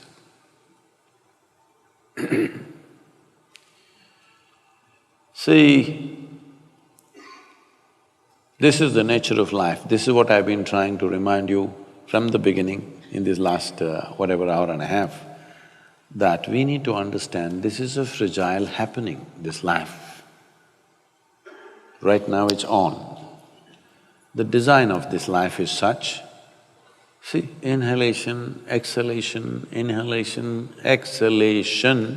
next inhalation did not happen, this is gone. Back to the pavilion. You did nothing wrong, you just stood there, but back to the pavilion many times, isn't it? No weird shot, nothing, simply, it just nicked by itself and went off. So this is the case, this is the nature of our existence. It is just that when somebody is dear to us, we get so emotionally wrapped by this. This is simply because you have only one or two or three or four people who are dear to you. I live a life where so many, I don't know the number, so many people are very intimately, very profoundly involved with me on a daily basis. So in my life, how many people that are dear to me I have buried, don't ask me. It's happening all the time. All right? So right now, the reason why you go through life the way you go through life is because your involvement is very selective, very discriminatory. Only this one person you will involve because I identify her as my mother. Only that person because I identify him as my brother. But if you knew larger involvement with life, you would understand almost every day you lose somebody who's very dear to you. Yes, this is the case with me. Does it mean to say you have no emotion? Does it mean to say there is no sense of loss? No, all this is there. All of it is there. It is just that if you are in terms with the realities of your existence, you live one way. This is what I was trying to tell you in the beginning itself. You think your psychological world is bigger than the existential creation. What this means is, your creation has become more significant than the Creator's creation. Once this happens, inevitably you will suffer. If somebody is ill around us, what do? We do our best to turn them around if it's possible. If you cannot turn them around, you let them go gracefully. This is all you can do. Whether you cry, laugh, turn yourself on your, upside down, do whatever the hell you want. This is all that will happen, isn't it so? The question is just this, Whatever comes our way in our life, life will come, birth will come, death will come, disease will come, defeat will come, victory will come, all kinds of things will come if you're living an active life. Will you handle it gracefully or will you make a mess out of it? That's all the choice you have, isn't it? Do you have any other choice, I'm asking you? Whatever life throws at you is not your choice. What you make out of it is 100% your choice, isn't it? This choice you must exercise. This choice you must exercise. What life throws at you is not your choice. Who knows what kind of ball is the next ball? You don't know. What life throws at you is not your choice. What you make out of it is your choice. This is the power of being human, that you can make what you want out of it. If I'm saying, I know this is very hurtful what I'm saying, but you must decide whether you want solace or you want a solution to your life. I am not somebody who will say pretty words and give solace. I do that only to children. With children, if they say something, okay, we'll hug them, hold them, do this. Well, if somebody is in grief, even if they're adults, because when they're in grief, they become like children. So we treat them like children. But you must decide in your life whether you want solace or solution to your life. If you want solution, there is one way to approach. If you just want solace, we can give pretty words, but what will they do? With all the pretty words, I will die, you will die, isn't it? Solution is just this, we come to terms. This is why I'm saying, from being a physiological and psychological drama, you have to become a phenomena of life. That's what you really are. What is the most important thing in your life right now? That you're alive right now, isn't it so? Hello? Is it the most important thing? Life is the most important thing, not what you wear, not what you parked outside, not the home that you're living in, not anything else, not your thought and emotion. What is most important is the life that you are. But how much attention has gone into that dimension of life? If your attention was for that, you would see your involvement with life would be indiscriminate. Once your involvement is indiscriminate, you will learn to handle everything gracefully. Right now, when you're in distress, when somebody dear to you is ill, this sounds cruel, I know that. But I'm still taking the risk of saying this to you, because I want you to ponder upon this, because this is all the choice we have. We don't have a choice to decide what life throws at us. We have a choice to decide what we make out of it.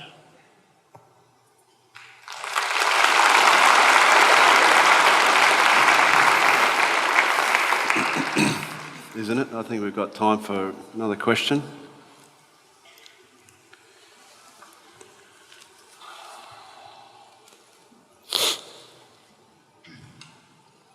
Namaskaram, Sadhguru. Actually, I was to be over there for a few seconds. There's a thing I want. What's that? I just want to be over there for a few seconds. Oh, no, you can ask the question from there. Can I be over there for a few seconds?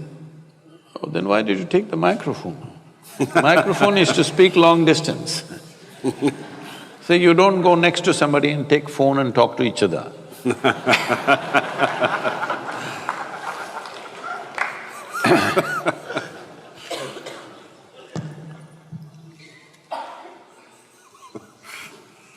Please, somebody who has a question. This lady. Hi Sadhguru, welcome to Australia. And I have a question.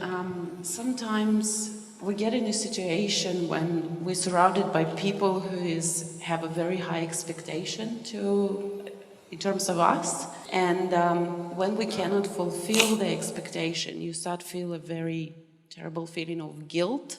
And it's okay when it's your mother-in-law, you can kind of cope with that, but sometimes it's your parents, for example. I have no problem, I have nothing against her, I just joking. Yeah.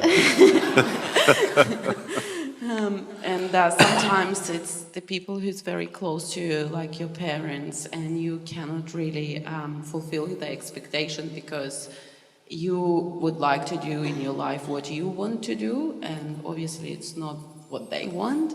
And how to cope with that feeling of guilt, and also what do you think, what kind of relationship should be between the parents and the children?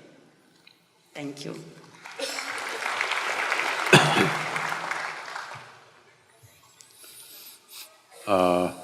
That reminds me of something. See, one thing is, it's not just between parents and children, just about every relationship, everywhere. People have all kinds of weird expectations. It's like this. A lady went to the butcher's shop and all this chicken which were hanging upside down, dressed chicken. Poor chicken, feathers are their dress. You rip it off and say they're dressed. So she went to this chicken and lifted one leg, smelled, wrinkled her nose, lifted a wing, wrinkled her nose, like this she was going from chicken to chicken. It was having an effect on the rest of the customers. So the butcher saw it's having an effect, so he went and tapped on her shoulder. She turned around. So he asked, "Ma'am, can you pass a test like that?"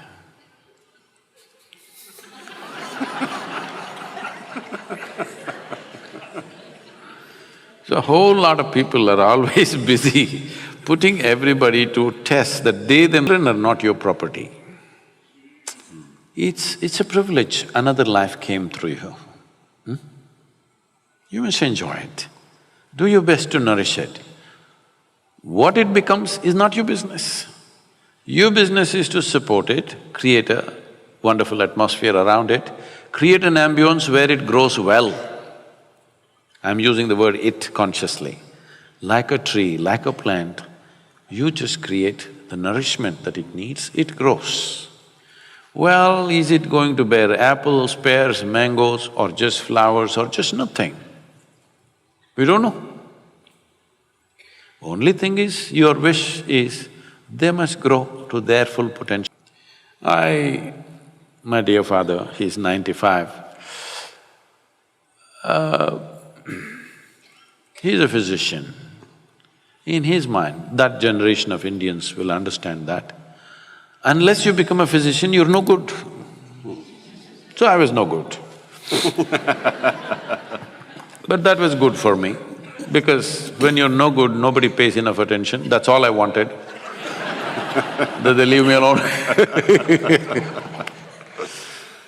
So, I'm just saying,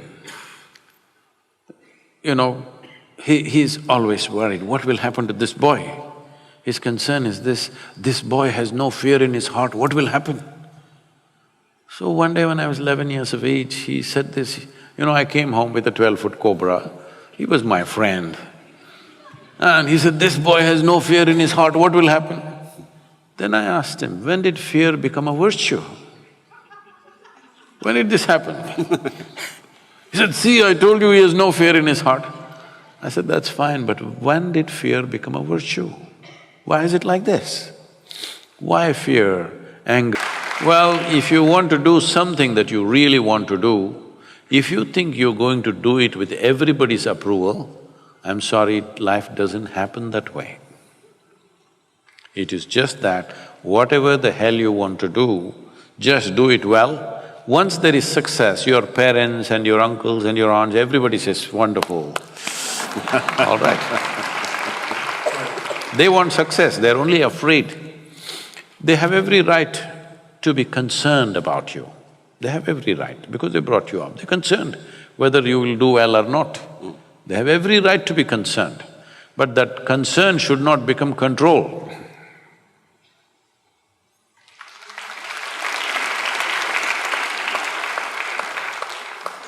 What event, decision, experience, or period has had the most profound impact on your life? You're asking Matt, right?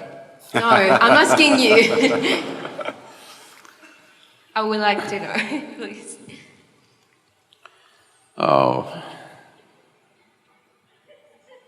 This has been spoken of many times, isn't it? Experience, influence. See, this is the only thing I did with my life. I was in United States and this lady comes up to me and says, I've been doing yoga for over 35 years, nothing happened to me. You just went and sat on that rock. All this happened to you. Where is the damn rock?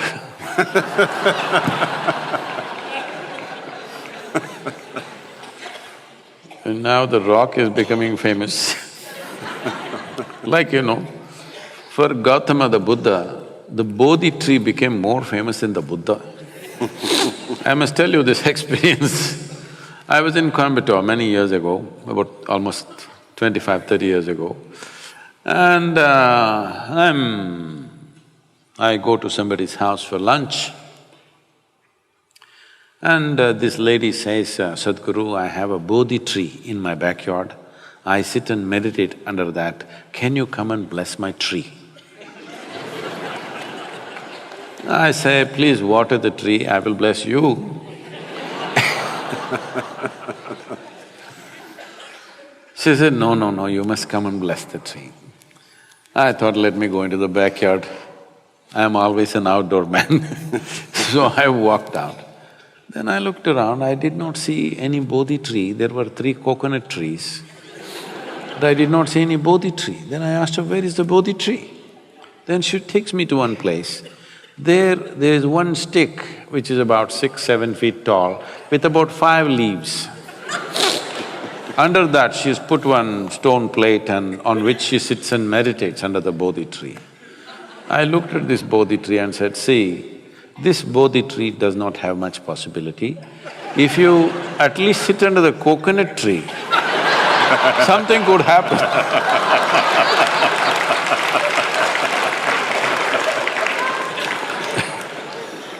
Under coconut tree, things happen. Because when you're in this state, what you need is a knock on your head.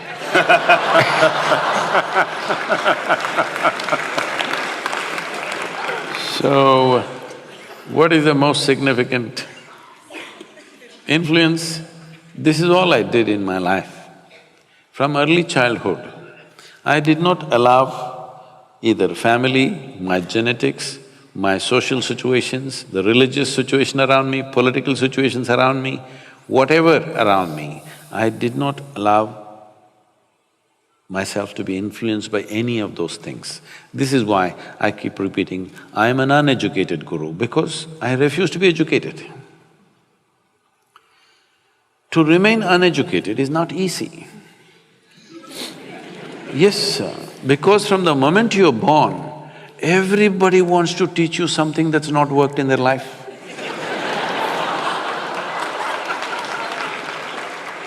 It's a compulsive need in adults the moment they see. When my daughter was 3.5 months old, I would drive alone with her all across India, with my one hand on her, my right leg heavy. This is the time when I'm building Isha Foundation, I'm driving across the country. Every day I'm with a new family. Then I noticed everybody is desperate to teach something to her. I said, please, nobody teaches her anything. No ABC, no 1, 2, 3, no Mary had a little lamb. I don't want any of these things. Then people said, Sadhguru, you're not letting anybody teach anything. What will happen to this girl? This girl won't know even how to count her fingers. I said, I don't care if she cannot count her fingers. As long as she knows how to use her fingers, what do I care? She thinks this is 1,000,000, what's my problem? As long as she knows how to use her fingers. So, and I don't care whether Mary had a lamb or not. So, I said, nobody teach her anything.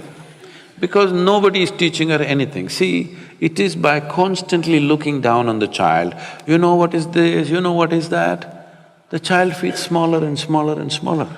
Because nobody spoke to her in those terms, she thought everybody is her friends.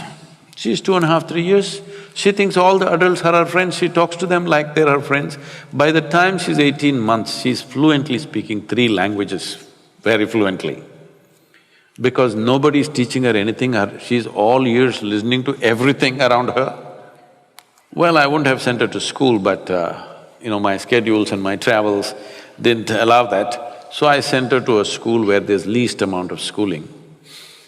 One day she came back from school, she was around 13 years of age and she was little upset about what happened in the school. Then she comes and tells me, "You're teaching everybody so many things, you're not teaching me anything." I said, "See, I'm not known to do anything unsolicited. Now that you have come, you sit down, we'll see." I said, "See, this is all you need to know. You never look up to anybody." She looked at me like this, "What about you?" kind of look. I said, "Especially me, because if you look up to me, you will miss it completely. What will you do? Maybe take my picture and nail it on your wall. That's all you will do. You got to see me the way I am. If you see me the way I am, every moment of my life, it'll be of great significance to you. If you look up to me, you will exaggerate. Never look up to anybody, never look down on anybody. This is all. Is that all? That is all." See, if you look up to something, you will make up things in your mind. If you look down on somebody, you will make up nonsense in your head. If you don't do these 2 things, you will see everything just the way it is. If you see everything just the way it is, you will effortlessly navigate through life. This is all you have to do. Don't worry about what is significant. This is the most significant aspect of my life. I never looked up to anything, nor looked down on anything in my life. I looked at everything just the way it is. This is all you need to do. Thank you very much. Ladies and gentlemen, probably Matt is more loud in India than in Australia. It's wonderful to have you here, Matt. Fantastic. thank you, sir. Thank you. It'd be very easy to listen to Sadhguru-ji all evening, but unfortunately we are out of time. So on behalf of us all, thank you for gracing our shores. You're a very special human being. Tell me, what should I tell the Tamil boys?